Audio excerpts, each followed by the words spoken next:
What's up, you guys? So I recorded this video maybe like 4 times at this point because it's such a big, huge deal that I'm leaving or putting a pause on US real estate, because this is like a huge part of my self-worth for the past couple years and a huge part of my excitement and the whole house hacking stuff, being able to live and survive through real estate. It's crazy that I'm getting to a point where I'm like, oh, actually I don't want to do that.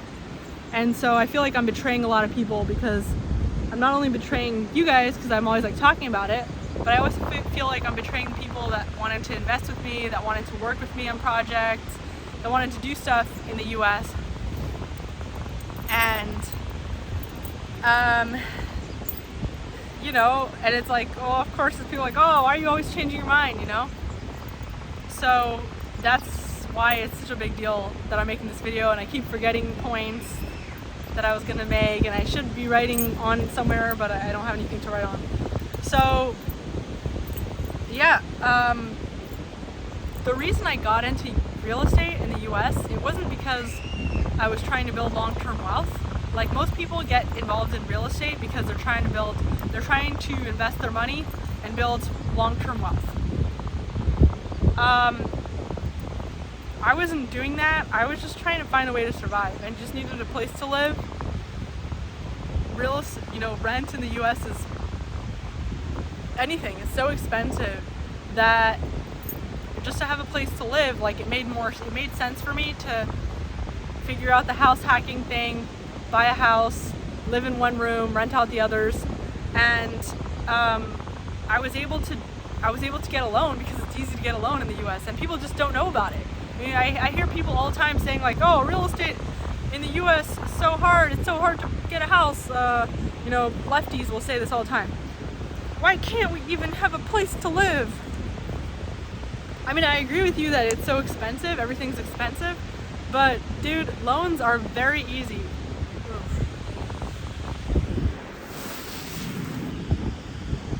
Loans in the US are very easy. It's very easy to get a loan. It's too easy compared to other countries. Like,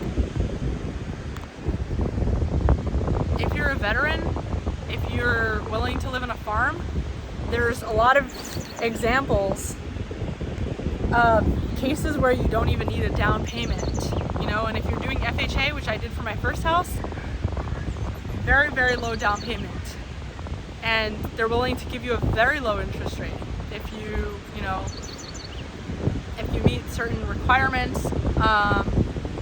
And the jobs I had were very low paying,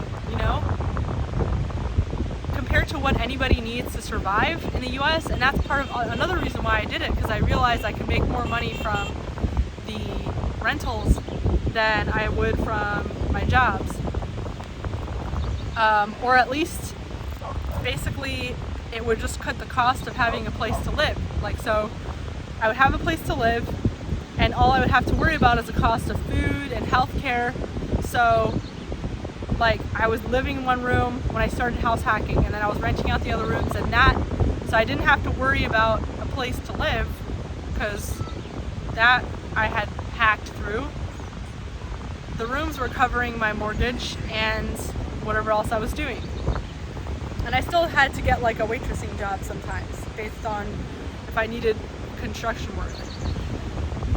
But so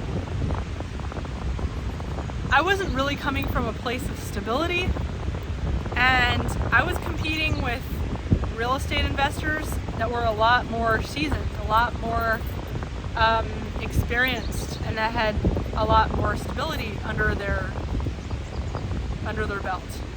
And so I was competing with those people. The kind of contractors that I had coming over were used to dealing with big companies and getting paid by big companies to do stuff. They weren't like, and then with me it was like, I might as well have been a rich housewife. They would, so when I started, it was really hard. It was very hard. And I wasn't prepared at all. As you saw in my last video, I would talk about like my negotiating skills.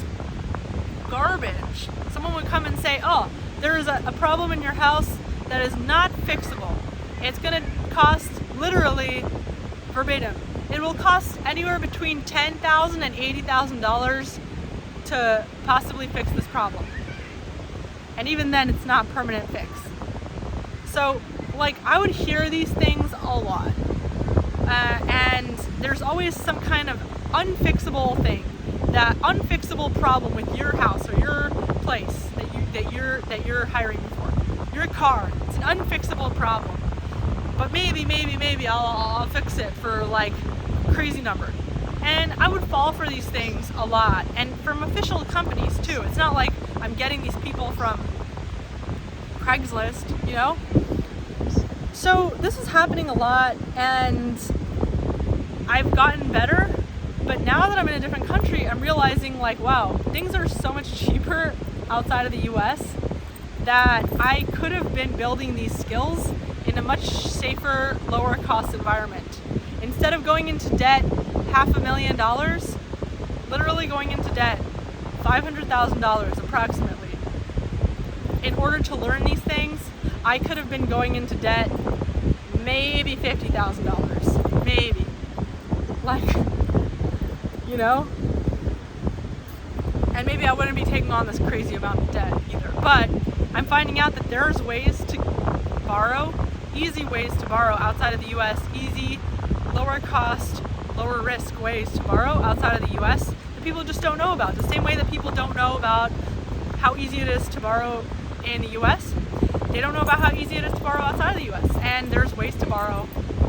People say, well, you know, what if your house, you don't get to own your house outside of the US, you only get to own it in the US. You don't know, outside of the US, these governments are crazy, there's no freedom. What if you don't know that your house is yours? You know what? Your house is not yours in the US. First of all, you know, put aside the idea that regulation is crazy. I live in Texas. Texas is the easiest place for real estate. It's the best place for real estate. They don't have like these crazy eviction moratoriums that they have in California. You won't go to jail for asking your tenant to pay the rent, okay? They don't have these crazy regulations like they do I was talking to this guy in St. Paul, landlord, and he was telling me about the kind of building code they have. Like, you need to hire someone that is specifically licensed in this specific thing in order to fix this thing in your house. And there's only 3 of them in the whole Twin Cities, and 2 of them are retired, so you know, good luck finding that one guy, and you have to pay him like exactly what he tells you, which is probably going to be a lot because you don't really have any negotiating power there. And that's just one side of it. But even Texas, the best place for real estate in the US, is not that great. It's like every single time my grass grows too long, I have to pay the city $100 fine. Every single time I have a tenant, every single time I bring a tenant, first of all, no short-term rentals are allowed. So everything I'm doing is like mid to long-term rentals in that specific district, city, in DFW. And so like every single time I have a new tenant, I have to pay the application fee, the permit fee, right? I have to pay an inspection fee, and I have to pay for an inspector to come and inspect it. And then I have to pay for a bunch of contractors, a licensed contractor, to come and make sure that the place is up to code. And I have to do this every single time I bring a new tenant, which is like the way I make money, okay? And then on top of that, there's all the taxes and regulations in general.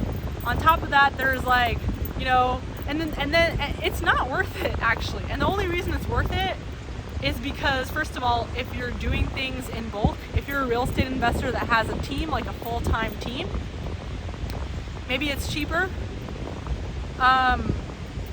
And because the US incentivizes you. The US is trying to, and they're smart, the government tries to incentivize people to get into real estate in the US, and other countries don't really have those incentives. So it's just this artificial market for real estate that is propped up by the government, because they had all these like, well, there's a 1031 exchange. You don't have to pay cap gains taxes on your real estate if the proceeds from one house is rolled into another house, or another property, I mean. So they have a 1031 exchange. They have like, they incentivize you to borrow because you can write off your interest that you're paying off every month on your taxes. They incentivize you to work on your house, to build, because those can be written off in your taxes. So there's a lot of incentive to build in the US, propped up by the government, which is good. It's good. The government is creating this market, but you know what? The government could also take it away very easily. And on top of that, like, the cost of everything going up is also a big reason is the government's fault. Like, for example, the cost of freelancing is more expensive, but then, so it's more expensive to pay for someone to come and do one job than it is to pay for someone to work for you full time, right? It's more expensive per job. Like, let's say you have to do 3 repairs every month. Each repair costs $500. Each repair. So that's $1,500 a month for 3 repairs. If you were to pay someone like, I don't know, $5,000 a month, or even $4,000 a month, right? That's like $48,000 a year.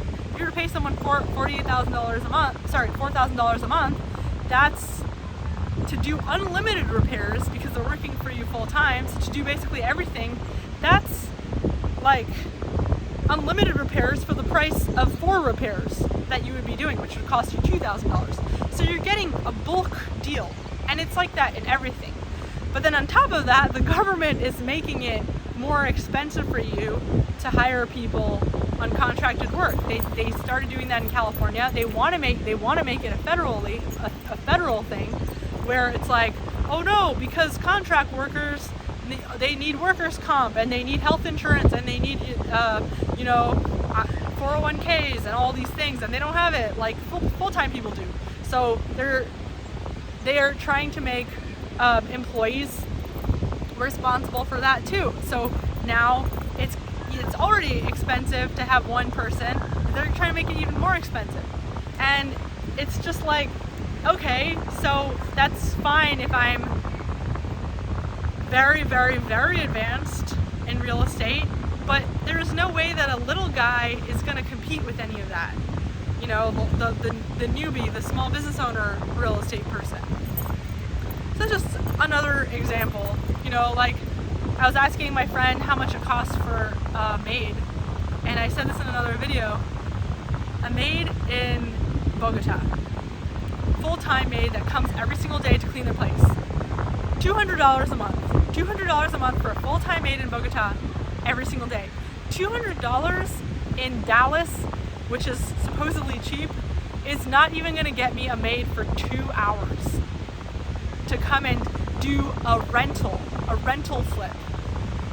Rentals are not even deep cleans. It's just like you just come and you flip the plate, you sweep the floor, like flip the beds, you know, wash the sheets. It's a rental. It's a small rental. So all those costs are just getting higher. Like the one-time fee, someone coming and fixing this, fixing that. It's just, and then on top of that, like, just the quality of things is not that much greater in the US. In fact, ever since automation, the quality of everything became worse. You know, in other places, people are making things by hand. In the US, it's mostly automated, which is great, but the quality of things isn't necessarily going up,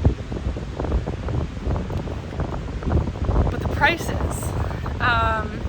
So there's just, and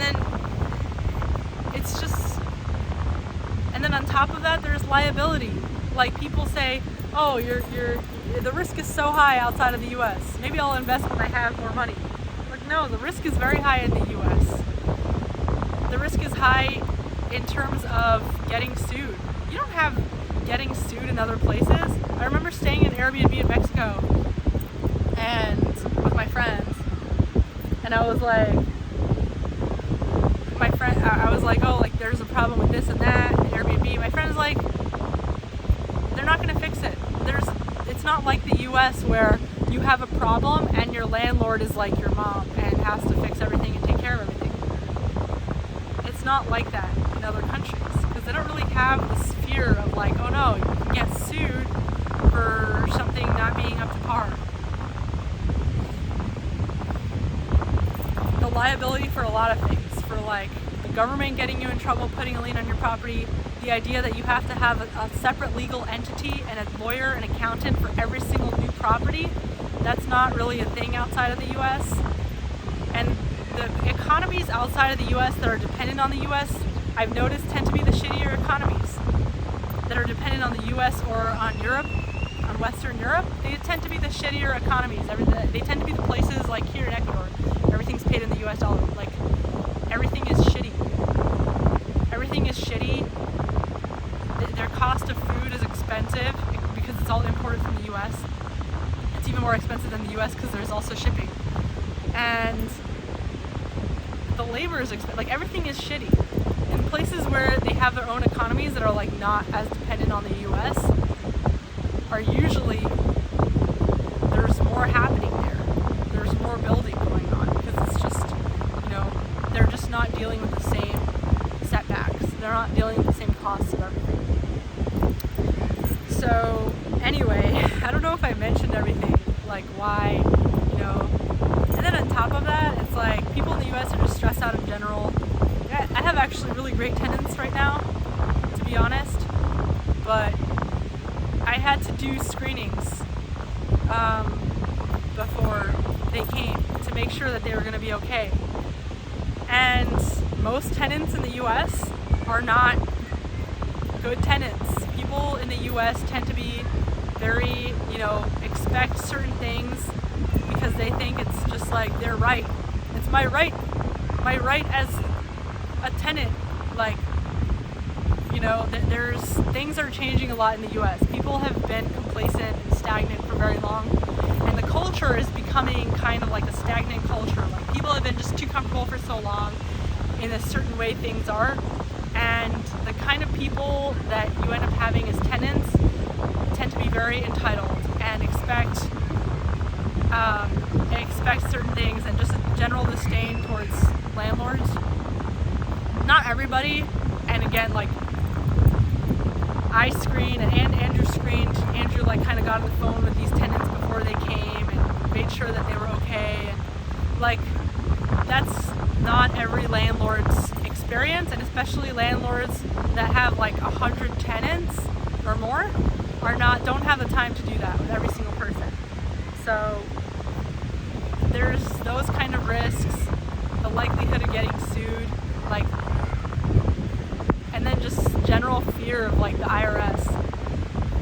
So there's also some really good tax incentives for investing abroad, holding your money abroad, and playing with real estate abroad. So that's another thing that I want to take advantage of. But anyway, I know I'm giving TMI, but at the end of the day, a house is a house is a house.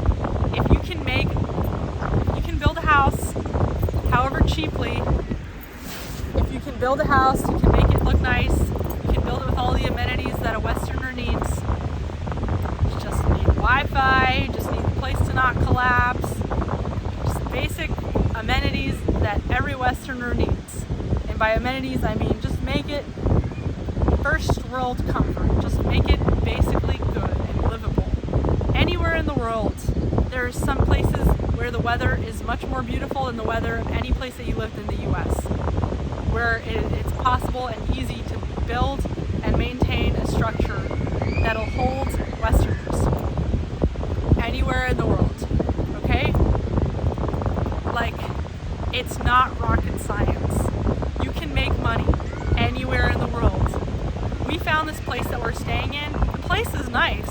I mean, they did a good job of building it. The whole town is kind of shitty, and there's all kinds of wildlife, but the place itself is basic. It's a basic, cute little place that they built. And I was asking the guy how much it cost to build it, not more than $15,000 for that place. It's a 2-story, cute little cabin, jungle hut. It's made of bamboo, and it looks like the plumbing works perfectly. The Wi-Fi, Andrew just rerouted it, rebooted the cable, the router, whatever. It's working now. I mean, if you can just put a little more effort and into making like a basically livable place anywhere in the world, you can live in it, you can rent it out. Like, people are like, oh, I won't get the value for my money. First of all, the government won't take your house. The US is the only place, the US and Canada and some Western countries are like the only places that use eminent domain as freely as they do. They don't do that in other parts of the world as easily, and even if they do, you're still gonna get the value back. Like, it's still more worth it than US real estate. And it's a house. A house is a house is a house. A tree is a tree is a tree is a tree. You don't need to cut off your right limb for a tree. You don't need to cut off your kidneys for a house.